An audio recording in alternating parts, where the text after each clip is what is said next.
नमस्कार प्यारे दोस्तों, आज हम कंपोनेंट्स ऑफ स्पोर्ट ट्रेनिंग में एंडोरेंस के बारे में चर्चा करेंगे। एंडोरेंस क्या है? एंडोरेंस क्या है? एंडोरेंस क्या है भैया? ये हमारे मांसपेशियों की वह क्षमता है जो किसी प्रतिरोध के विरुद्ध थकान की अवस्था में कार्य करने की क्षमता रखती है। ये हमारे मांसपेशियों की वह क्षमता है जो किसी प्रतिरोध के विरुद्ध थकान की अवस्था में कार्य करने की क्षमता रखती है। एंडोरेंस की बात करें तो एंडोरेंस हमारा दो भागों में, एंडोरेंस के प्रकार की बात करें तो ये दो प्रकार का दो भागों में विभाजित कर दिया जाता है। सर्वप्रथम जो हमारा एंडोरेंस है प्रकृति के आधार पर और अवधि के आधार पर। प्रकृति के आधार पर ये तीन प्रकार का होता है, बेसिक एंडोरेंस और इसके साथ साथ ही जनरल एंडोरेंस और इसके बाद स्पेसिफिक एंडोरेंस। और अगर हम अवधि के आधार पर बात करें तो ये चार प्रकार का होता है, speed endurance, short term endurance और मिडिल टर्म एंडोरेंस और लॉन्ग टर्म एंडोरेंस। ये हमारा चार प्रकार का होता है। अब इसके बाद ये तो हमने समझ लिया, ये दो भागों में बटा हुआ होता है, लेकिन इसके बारे में हम चर्चा करें तो इसमें क्या लिख सकते हैं, एग्जाम में इसमें क्या लिख सकते हैं। देखिए दोस्तों, इसमें हम लिख सकते हैं बेसिक एंडोरेंस में, बेसिक एंडोरेंस हमारा वास्तव में मूल सहन क्षमता से तात्पर्य लंबी अवधि के ऐसे क्रियाकलापों या गतिविधियों से है। लंबी अवधि के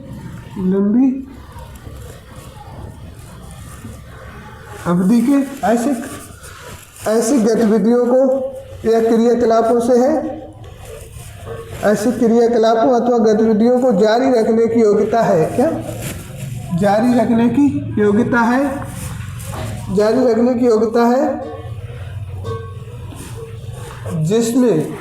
जिनमें शरीर की बड़ी मांसपेशियां, जिसमें शरीर की बड़ी मांसपेशियां यानी मसल, बड़ी मसल जो है क्या कहती है? बड़ी मांसपेशियां भाग लेती हैं, बड़ी मांसपेशियां भाग लेती हैं, बड़ी मांसपेशियां भाग लेती हैं।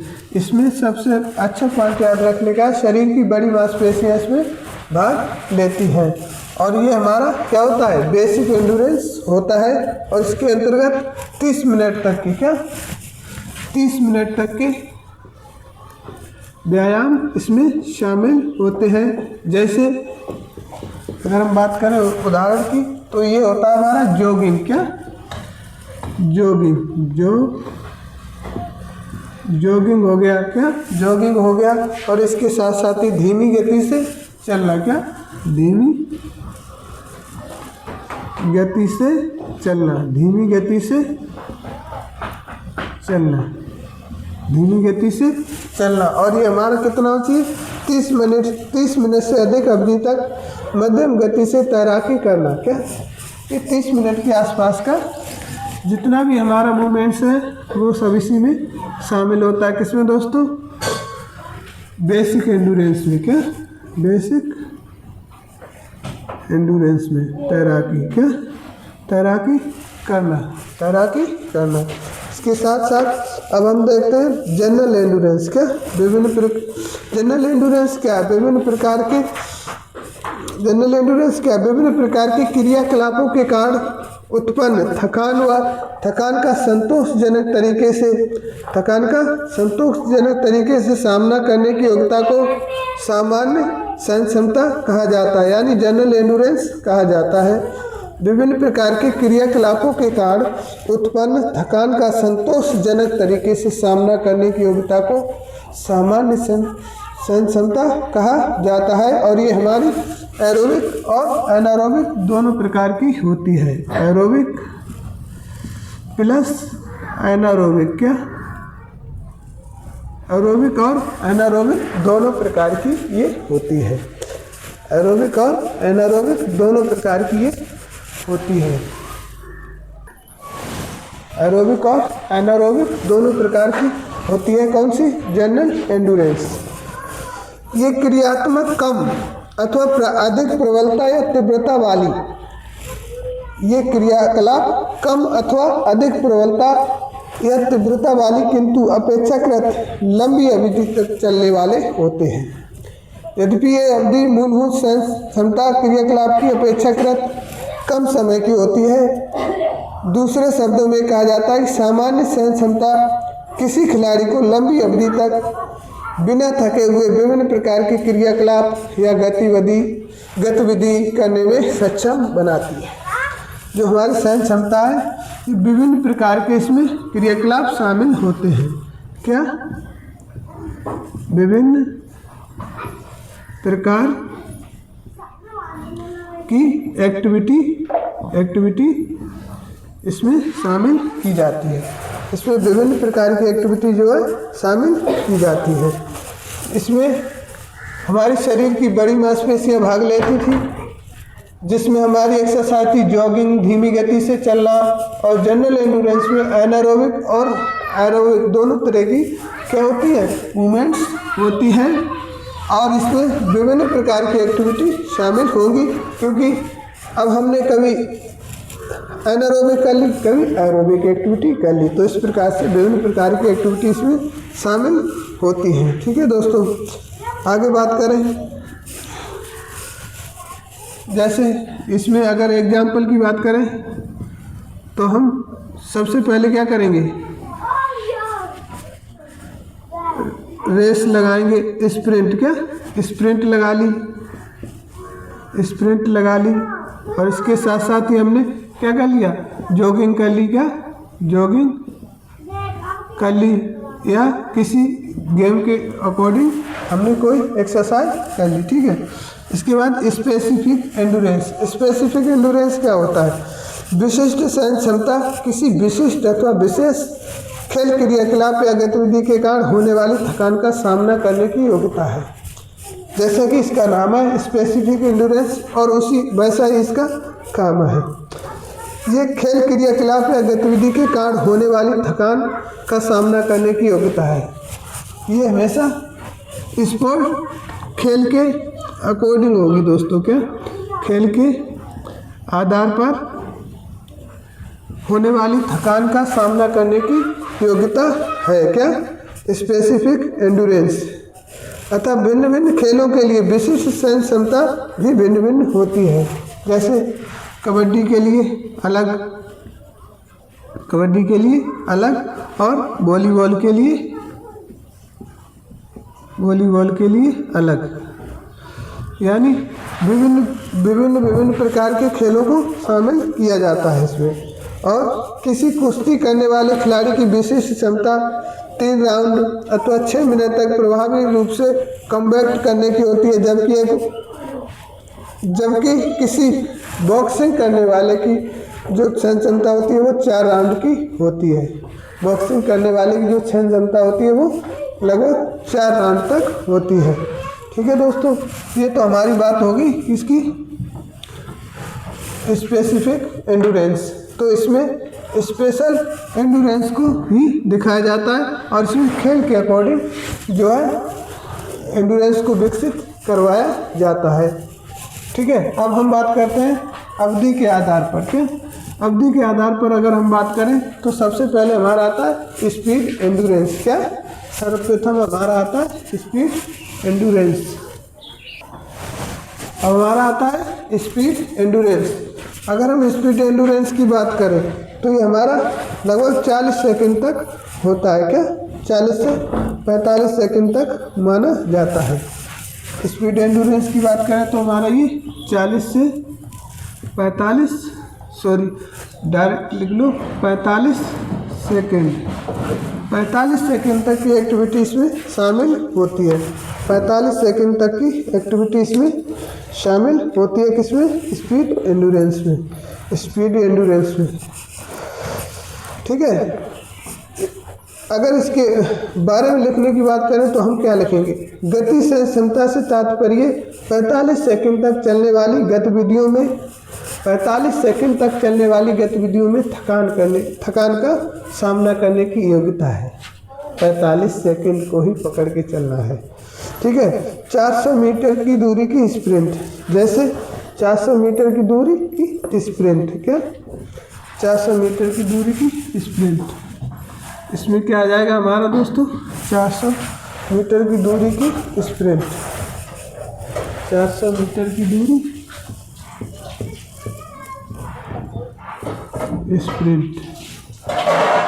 कई बार एग्जाम में पूछा गया है कि 400 मीटर की स्प्रिंट किससे, कौन से एंडोरेंस से संबंधित है, तो ये हमारी स्पीड एंडोरेंस के अंतर्गत आती है। ठीक है, सर्वश्रेष्ठ उदाहरण है, सर्वश्रेष्ठ उदाहरण ये गति सहन क्षमता मुख्यतः शक्ति एवं ऊर्जा के उत्पादन की क्षमता पर निर्भर करती है। क्या ऊर्जा प्लस शक्ति उत्पादन के पर निर्भर करती है। और एक बार कई बार पूछा गया है सर्वाधिक लैक्टिक एसिड किस में बनता है, सर्वाधिक लैक्टिक एसिड किस में बनता है दोस्तों, सर्वाधिक लैक्टिक एसिड भी इसी में, कौन से शॉर्ट टर्म स्पीड एंडोरेंस में ही बनता है। अब हम बात करते हैं शॉर्ट टर्म एंडोरेंस की, यानी अल्प अवधि सहन क्षमता। अल्प अवधि सहन क्षमता क्या है, अल्प अवधि सहन क्षमता की आवश्यकता 45 से 2 मिनट। क्या इसका समय होता है 45 से 2 मिनट। क्या 45 से 2 मिनट तक होता है, 45 से 2 मिनट तक होता है। और इसमें 45 से 2 मिनट तक चलने वाली सभी गतिविधियों को शामिल किया जाता है। और ये सहन क्षमता मुख्यतः शक्ति सहन क्षमता और गति सहन क्षमता पर निर्भर करती है। ये भी किसमें, गति प्लस शक्ति सहन क्षमता पर निर्भर करती है।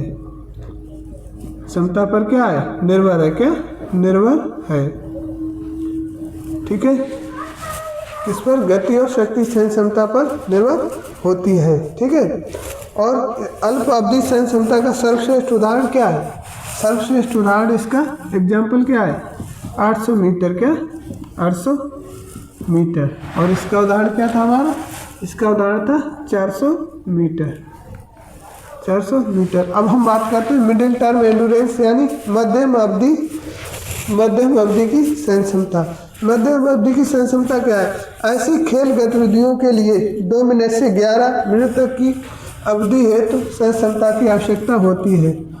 2 मिनट से 11 मिनट तक की खेल गतिविधियों की आवश्यकता होती है। इस मिडिल टर्म एंडोरेंस को विकसित करने के लिए हमें ऐसी खेल गतिविधियों के लिए 2 मिनट से 11 मिनट तक की अवधि की हेतु सहन क्षमता की आवश्यकता होती है। ये भी शक्ति सहन क्षमता तथा गति सहन क्षमता पर निर्भर है। ये तीनों लगभग तीनों एक ही जैसी है, और किंतु सीमित स्तर तक। क्या किंतु सीमित स्तर तक 1500 मीटर की दौड़ किसी धावक द्वारा स्टीपल चेज दौड़ है तो आवश्यक सहन क्षमता मध्यम अवधि की सहन क्षमता के उत्तम उदाहरण है। इसमें हमारा जो एग्जाम्पल आएगा दोस्तों, वो आएगा हमारा कौन सा आएगा, 1500 मीटर की दौड़। क्या 1500 मीटर की दौड़ और स्टीपल चेज। इसमें हमें विशेषतः और ये उदाहरण याद रखना है, और इसमें भी गति और शक्ति की ज़रूरत पड़ती है। और इसके साथ साथ हमें ध्यान रखना है 1500 मीटर की रेस और 3000 मीटर की जो स्टीपल होती है उसके लिए इस एंडोरेंस की आवश्यकता होती है। अब हम बात करते हैं long term endurance. Long term endurance दीर्घ अवधि की सहन क्षमता की आवश्यकता ऐसे खेल क्रियाकलापों में पड़ती है जो 11 मिनट से अधिक तक चलते हैं। ये दोस्तों 11 मिनट प्लस, क्या 11 मिनट प्लस तक चलते हैं और कई घंटे तक, क्या और घंटों में कन्वर्ट हो जाते हैं। यानी 11 मिनट से ऊपर की जितने भी मूवमेंट्स हैं, एक्टिविटी है, वहाँ हमें लॉन्ग टर्म एंडोरेंस की आवश्यकता पड़ती है। ठीक है, अगर हम एग्जाम्पल की बात करें तो यह हमारा 5000 क्या 5000 मीटर, और इसके साथ साथ ही हमारे 10,000 मीटर के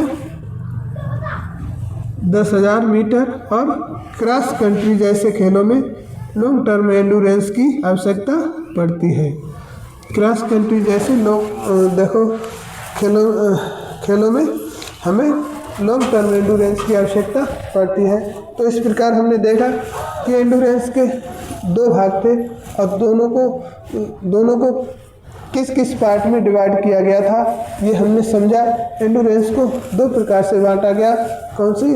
according to nature, according to देखो ड्यूरेशन। क्या ड्यूरेशन? नेचर के अकॉर्डिंग हमने बेसिक, स्पेसिफिक और क्या क्या बेसिक, जनरल और स्पेसिफिक एंडोरेंस के बारे में हमने पढ़ा। और इसके बाद अकॉर्डिंग टू ड्यूरेशन हमने 4 तरह का एंडोरेंस पढ़ा। जैसे अवधि के आधार पर सर्वप्रथम हमने पढ़ा स्पीड एंडोरेंस, और इसके बाद हमने पढ़ा short term endurance, middle term endurance और लॉन्ग टर्म एंडोरेंस, और इसके बारे में हमने विस्तृत चर्चा की। उम्मीद करते हैं आपको एंडोरेंस के ये भाग आपको सही से समझ में आए होंगे। इसके बाद हम एंडोरेंस को विकसित करने वाली विधियों को अध्ययन करेंगे। आज का सफ़र बस यही तक। अगर आपको हमारी मेहनत अच्छी लगती है तो आप वीडियो को लाइक और चैनल को सब्सक्राइब कर सकते हैं। जय हिंद, जय भारत।